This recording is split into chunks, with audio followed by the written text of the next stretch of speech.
Bem-vindo ao Leitura de Ouvido, o podcast que transforma linhas em ondas sonoras. Eu sou o Lucas. Eu sou a Dayana. E o episódio de hoje é A Boa Lua, de Júlia Lopes de Almeida. Uma das principais ficcionistas brasileiras do século XIX nesse texto delicado, para refletir sobre a seiva da vida. É, isso aí. No final a gente volta a falar sobre uma das fundadoras da Academia Brasileira de Letras, né? Depois a gente fala sobre isso. Boa leitura! A Boa Lua, de Júlia Lopes de Almeida. A Maria Clara da Cunha Santos.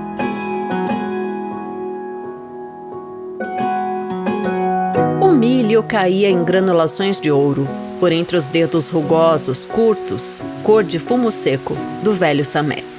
Os bisnetos riam-se às escâncaras, acompanhando o andar vacilante do bisavô, que mal arrastava os pés doentes sobre os laivos azinhavrados do chão úmido. Chovera, e o campo abria-se por ali fora, nu, só com os velhos tocos de madeira podre, onde zumbiam abelhas e despontavam róseas orelhas de pau para lhes ouvir a música. O tio Samé fizera 100 anos pelo São Miguel. Dera de enfraquecer pelos últimos tempos. Estava a acabar, todos os dias. Nos seus olhinhos garços já havia a névoa da idiotia, a ausência da alma que se lhe desprendia do corpo aos pedaços. Caíam-lhe falripas brancas, ásperas e lisas, como pálida moldura às carquilhas do seu rostinho sumido, de maxilas salientes e pele azeitonada. Todo ele era miúdo e enrugado. O pobre tinha perdido a fé e a memória das coisas, menos do tempo das sementeiras e das colheitas. Contava as luas, sabia de cor o calendário. Não atinava com os nomes dos netos, nem da criançada.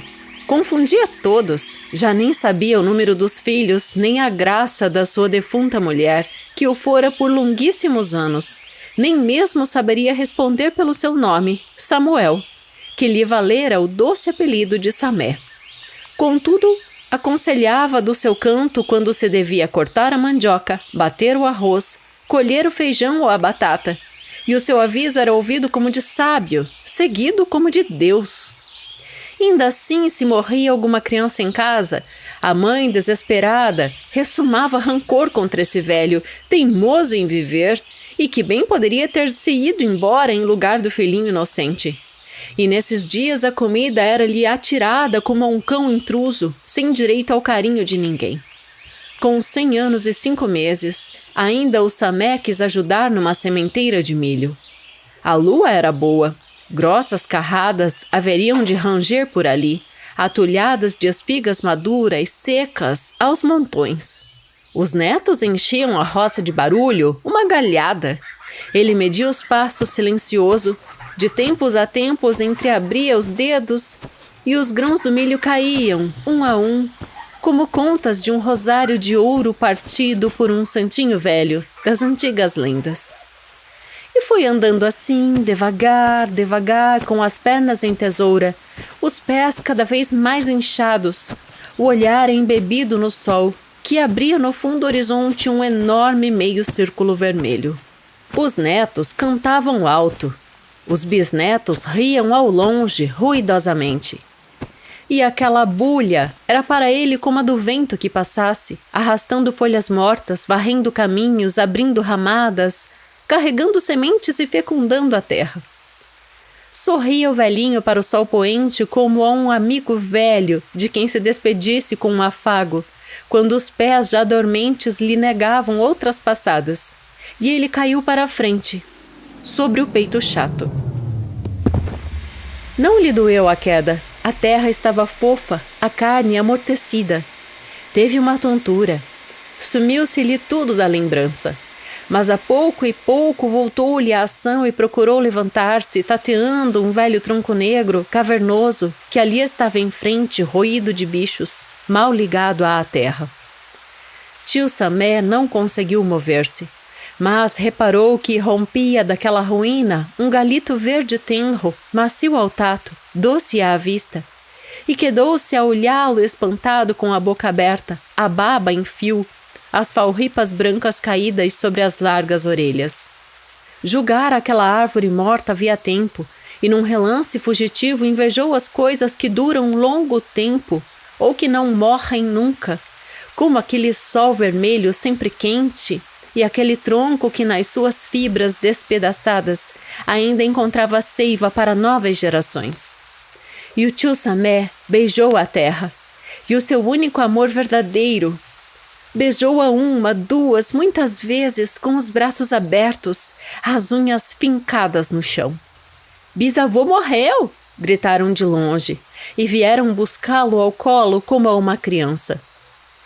Levaram-no para dentro, afirmando que ele estava no fim.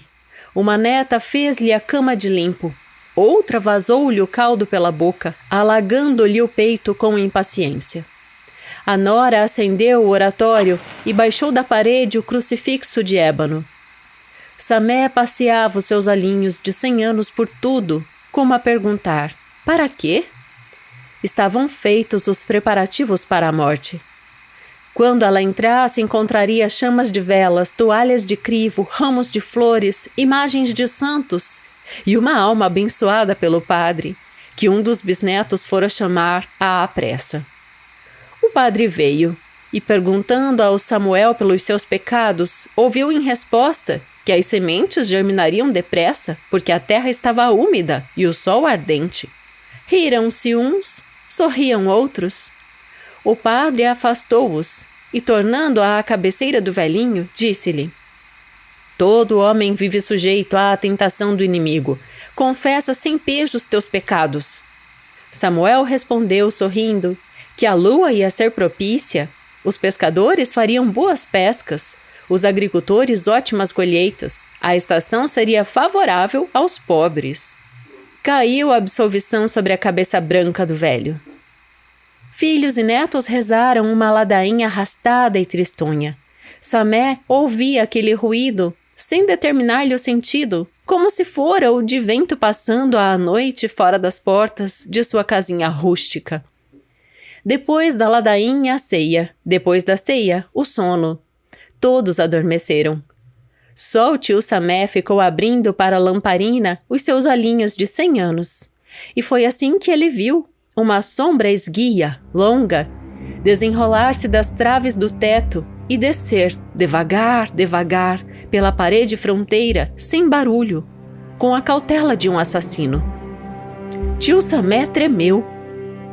Uma das netas dormia ali mesmo no chão, com o seio nu, os braços nus, o queixo erguido, a garganta bem iluminada.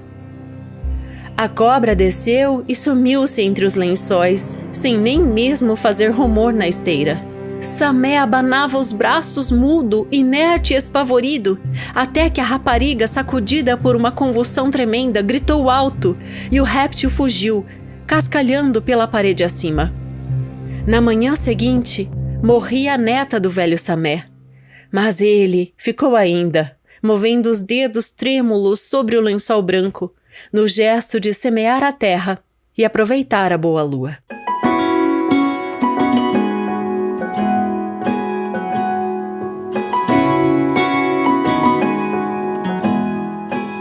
E esse foi A Boa Lua, de Júlia Lopes de Almeida. Nossa, ao falar de seiva de vida ali na abertura e de lua, né? Parece que vai vir um texto cósmico, né? Com as questões do universo e tudo mais. É um texto bittersweet. Amargo e doce ao mesmo tempo. Ah, muito bom. Ele põe em evidência o embate geracional, né? É um texto que conta a história deste centenário, que é o Samuel, carinhosamente conhecido como tio Samé, né? Ou velho Samé. E que é teimoso em viver. Sim. E ao mesmo tempo tem os jovens, né? Na visão da sua família, ele é teimoso em viver, né? E é uma história que talvez aí algum leitor de ouvido já deve ter passado. Eu já passei na família uma história parecida, assim. Conta aí. Que é da mãe da minha mãe, né? Que teve um ataque fulminante e com bem jovem, né? Jovem, tipo, pra morrer disso, né? Acho que ela tinha 60 anos, algo assim. Uhum. E ela cuidava da vozinha, né, dela que tinha mais de 100 anos já. E daí ficou aquela coisa, quando ligaram avisando, né, que ela tinha falecido, todo mundo achou que era a vozinha, né, e não a mãe que só tinha 60 anos. Então foi uma história dessas, assim... Você tá contando triste. a história da sua avó Vale, Lucas. Isso, minha avó Vale. Vó por parte de mãe. É bem curioso, né? Porque a gente sempre espera que quem morra seja quem está com mais idade, né? Mas é muito sensível esse texto. É um texto muito delicado. E delicado no melhor sentido, né? Bom, eu fiquei assim... o ponto pra mim de assim... catarse do texto... Quando o velho cai, que ele desmaia, eu até selecionei aqui que eu quero repetir algumas linhas. Nota a seiva da árvore seca. Então, é uma metáfora tão linda desse embate geracional, porque ele cai diante de uma árvore que ele achava que estava morta há muito tempo, e ele nota um galinho verde, né? Assim como as pessoas da família enxergam ele, esse aí já tá na prorrogação, né? É tão feio falar assim de alguém, né? Mas tá na prorrogação. Já deveria ter passado dessa para uma melhor. E de repente o velhinho vê isso também. Quando ele cai, que seria as últimas dele, a árvore bem seca, mas ele vê o galinho verde lá dentro e ele percebe a seiva da vida, né? Ao mesmo tempo, é o único que vê a cobra descendo da parede e vai atacar justamente uma neta jovem. Então, esse final bem trágico, né? Que tem também esse toque no texto, né? Tem esse toque trágico. Enfim, você pensa, nossa, tá tudo fora do lugar, mas ao mesmo tempo ela põe a nossa atenção em algo tão delicado, né? E tem um certo teor bíblico um pouco nessa parte, né? Por ser uma serpente e também descrever a jovem estando nua ali, né? Dormindo. Com o seio de fora, né? Então, ó, no Velho Testamento, Samuel é um profeta e juiz de Israel, né? Inclusive, tem uma passagem que ele é invocado por uma feiticeira depois de morto, né? E ele é trazido para aconselhar de novo como profeta. Mas, assim, nessa história de Júlia, o velho Samé nasceu no dia de São Miguel, que eu fui pesquisar, 5 dias depois do dia do nascimento da própria Júlia. É 29 de setembro, o dia de São Miguel, e a Júlia nasceu em 24 de setembro. Né? E o São Miguel é um dos anjos-chefes do céu, junto com o São Gabriel e o São Rafael, né? Então é interessante também o nome do personagem, né? Samuel. Verdade, tem bastante simbolismo assim ao longo do texto, que a primeira passagem, se você não tá atento, passa algumas coisas, né? Mas ele é cheio desse simbolismo. Então, ainda falando da análise, né? Ele tinha já esquecido todos os nomes, o dos filhos, o dos netos, o da falecida esposa e o dele próprio, né? Mas nunca esqueceu a sapiência ligada à terra. Ele tinha tudo de cor, época de plantar, época de colher. Aí a gente tem uma lindeza no texto, né? Essa profundidade que ela coloca, né, na característica desse personagem, que é apresentado tão rápido, porque é um conto super curto. Aliás, é uma característica desse livro. Ânsia Eterna é um livro de contos da Júlia que saiu em 1903. E ela mesma reeditou em 1930, ocasião em que ela tira uns e coloca outros, né? Mas esse livro que eu peguei é bem interessante. O Senado Federal fez uma reedição de alguns livros, né, de mulheres principalmente, e esse é um dos que tá lá disponível. Então você pode jogar no Google, vai encontrar essa versão de Ânsia Eterna. Mas quando foi publicado pela editora Garnier em 1903, 30 historinhas. São todas bem curtinhas, tem entre 5 e 6 páginas, mas ela mostra, assim, rapidamente, né, de uma forma bem limpa e enxuta, a profundeza desses personagens, né? Então, o Samé, pra mim, Lucas, é um ser transcendental. Ele vivencia, né, esse acontecimento insólito, que é tanto ele cair, quanto depois a vinda da cobra. Então tem esses dois momentos, né? Que é um obscuro ali, mas o insólito é mais mesmo quando ele cai, né? Porque daí a gente tem essa coisa até meio fantástica, essa metáfora, assim, dele enxergar essa seiva. Eu vou repetir aqui a partezinha, eu achei tão lindo. Sim. Julgar aquela árvore morta havia muito, e num relance fugitivo invejou as coisas que duram longo tempo ou que não morrem nunca, como aquele sol vermelho sempre quente e aquele tronco que nas suas fibras despedaçadas ainda encontrava seiva para novas gerações.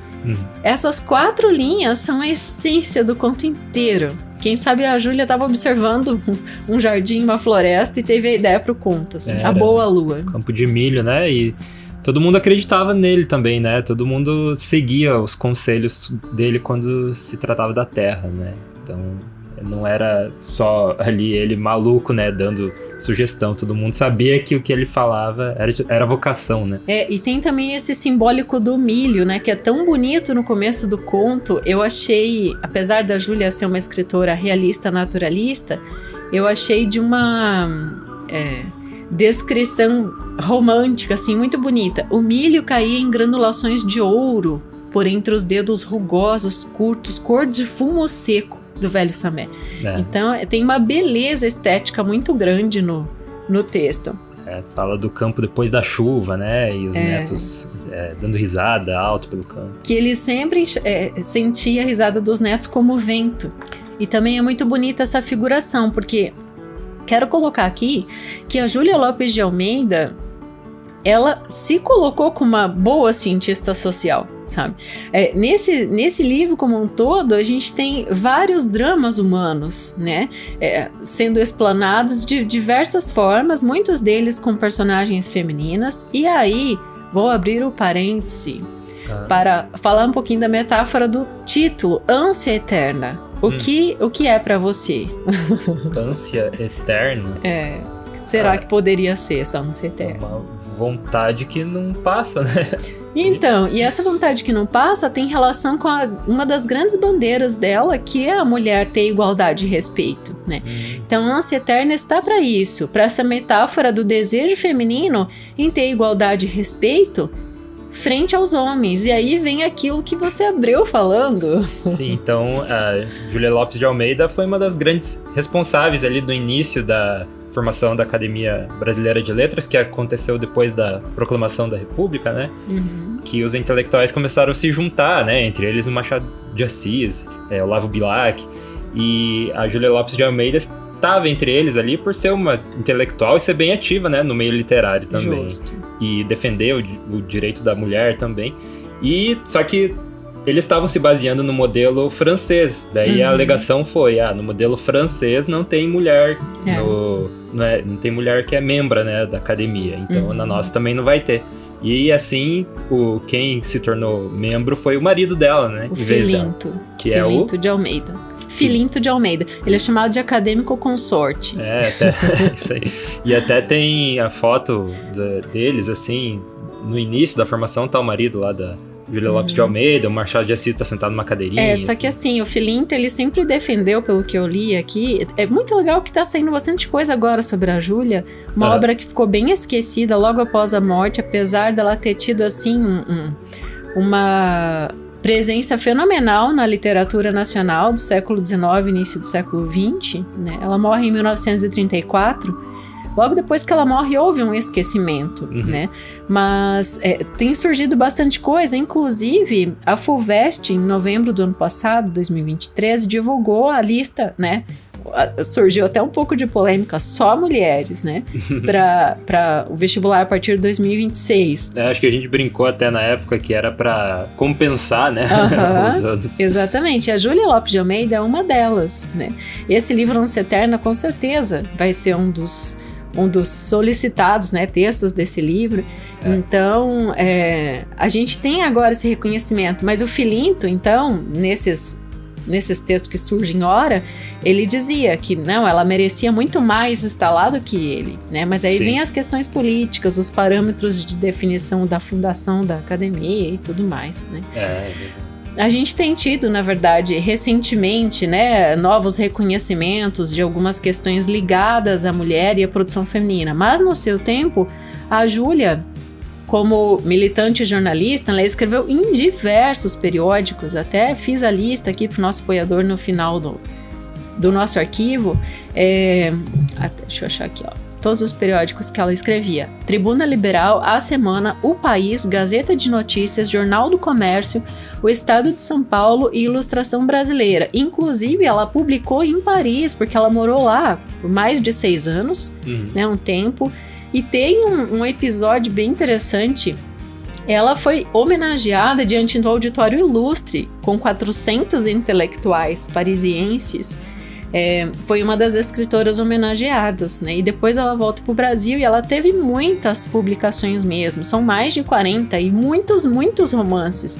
Até saiu o póstumo e tá aqui na minha lista, O Pássaro Tonto. Eu quero ler um romance que se passa em Paris, né? Do tempo que ela morou lá, saiu no mesmo ano, ou logo em seguida que ela morreu, esse romance. Mas ela viveu também em Portugal, né, muitos anos. Ela ficava, porque não eram dos dois pais, acho que são portugueses, né?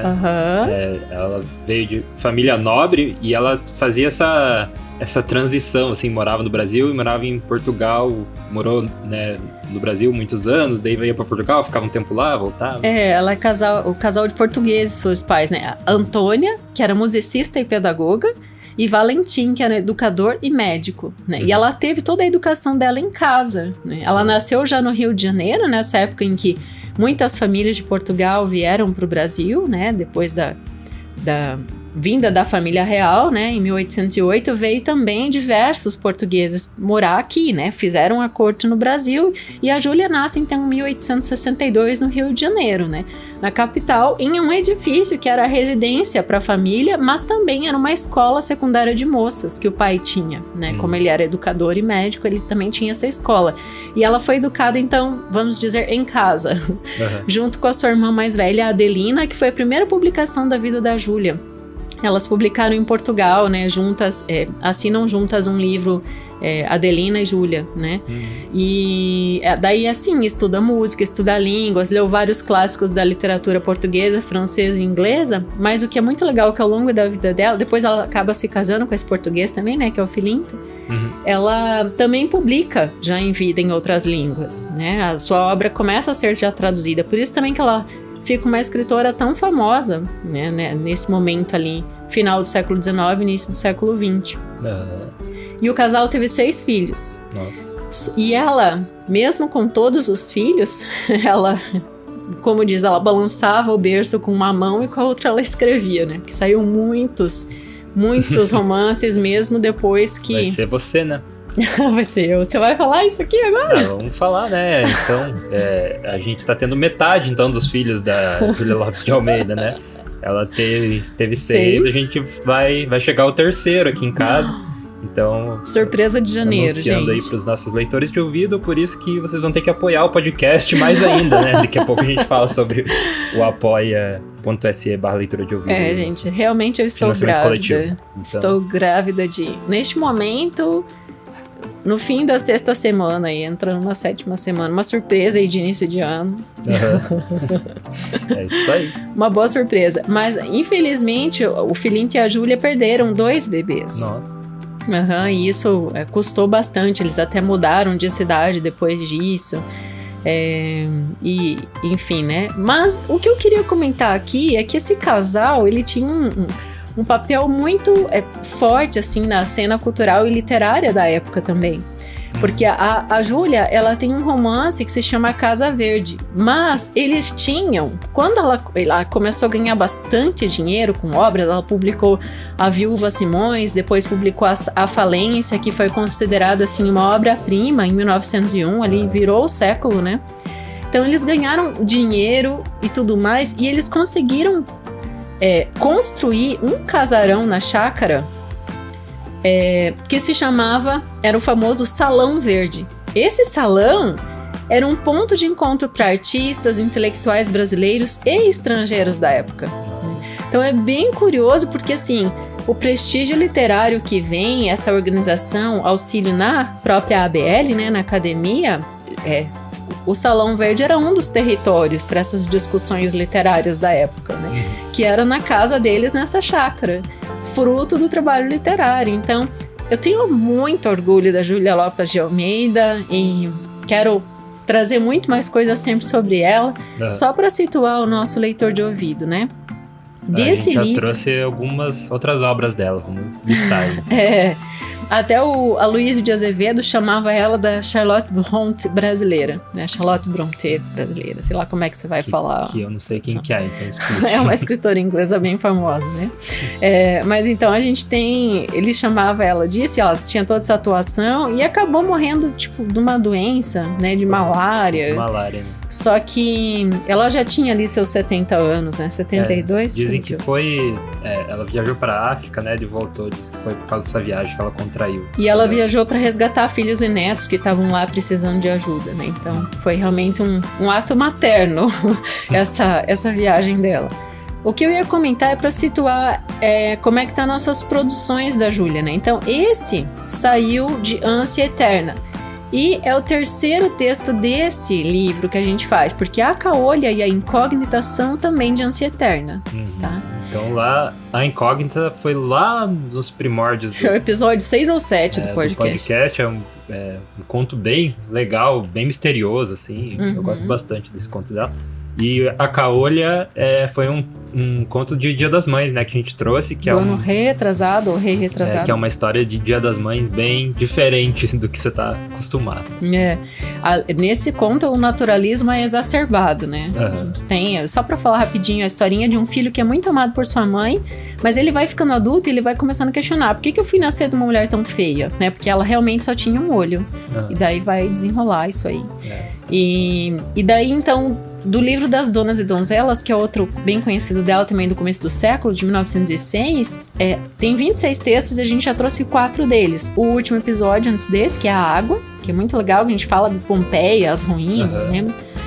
Daí tem Minhas Amigas, A Arte de Envelhecer, A Mulher Brasileira. Todos desses textos. E tem um bem bonitinho, que é o Natal Brasileiro, que é lá do primeiro ano do podcast também. Tem esse também. Acabou de passar, né? O Natal aí. Um conto de Natal. Que é um Natal bem brasileiro e é uma visão dela super, super bacana. Bom, romantista, contista, cronista, teatróloga. Inclusive, ela publicou um livro com um dos seus filhos, né? Que é bem legal, um infanto-juvenil, assim. Republicana, abolicionista, feminista, não tem como ser diferente, porque ela nasceu nesse momento todo, né? Ali na década de 60 do século XIX e tudo isso estava acontecendo, né? A abolição, né, os debates de abolição, a questão da república que foi proclamada em 1889, ela já era adulta, publicava, né, então a obra dela, ela perpassa muitos acontecimentos históricos do Brasil, então conhecer a obra da Júlia é deixar você mais inteligente em relação à própria história do Brasil. Né, e dica, sempre ler muito e a gente vai trazer mais coisas dela sempre aqui, porque é uma grande mulher. Foi uma grande mulher. É isso aí. Se você quer ser um dos apoiadores do Leitura de Ouvido, há 2 formas de fazer isso. Você entra em apoia.se/leitura de ouvido, que é o nosso financiamento coletivo ali do Apoia, ou você envia um Pix direto para leituradeouvido@gmail.com. Dessa forma do Pix a gente às vezes prefere, né, porque não fica a taxa para a plataforma do Apoia-se, mas de qualquer forma que você nos apoiar é de bom grado. E se você fazer esse apoio, você também recebe 2 recompensas aqui do nosso podcast. Uma delas a gente cita o seu nome aqui nos créditos finais, e também você recebe toda semana, toda sexta-feira, o estudo aprofundado de cada obra. Então, igual da Júlia Lopes de Almeida aqui, teve várias coisas sobre a obra dela e sobre a vida dela que não foram citadas, né, nessas notas de rodapé aqui que a gente faz, que daí vai pro e-mail dos nossos apoiadores junto com a arte de capa. E também a gente dá um alô, assim, exclusivo, né, pros nossos apoiadores. Até foi legal, o Felipe Cronato, que estava na plataforma do Apoia-se, fez um Pix esse mês. Então, de repente, ele vai fazer essa migração. Outros já migraram, né, da plataforma pro Pix. Então. E é sempre uma dica interessante, entra direto, né? A plataforma funciona assim, lá no Apoia-se. Uma vez por mês, eles fazem o repasse para nós, suprimindo a taxa que fica para eles, né? E o Pix, você fez, já caiu e a gente já tá empregando no podcast, né? Então, mas apoie, seja como for. Ainda mais agora.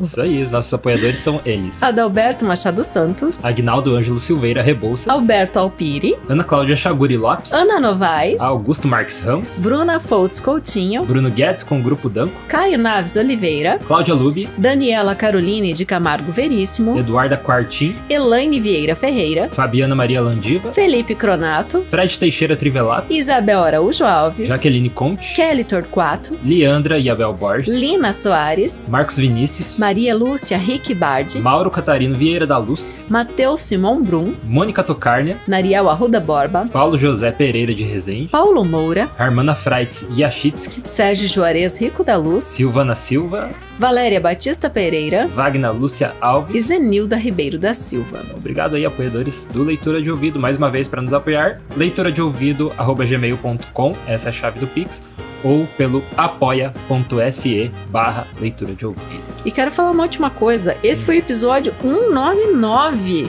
Semana que vem teremos um super episódio número 200 nesse podcast. Rufem os tambores. Então vamos lá, vamos pro episódio 200. Cheguei a engasgar aqui. Que, nossa, muito episódio. É muita coisa. Se juntar as horas ali, nem vou juntar pra não me assustar, mas deve dar bastante. E a gente vê na próxima leitura. Direção e narração, Dayana Pasquim. Edição, artes de capa e trilha sonora de abertura, de Lucas Piasecki. Produção, Roca Studios. Avalie no Spotify e na Apple Podcasts. Siga para não perder os próximos episódios. Inscreva-se em youtube.com/leitura de ouvido. Siga no Instagram Leitura de Ouvido. Fale com a gente no leituradeouvido@gmail.com. E a gente te vê na próxima leitura.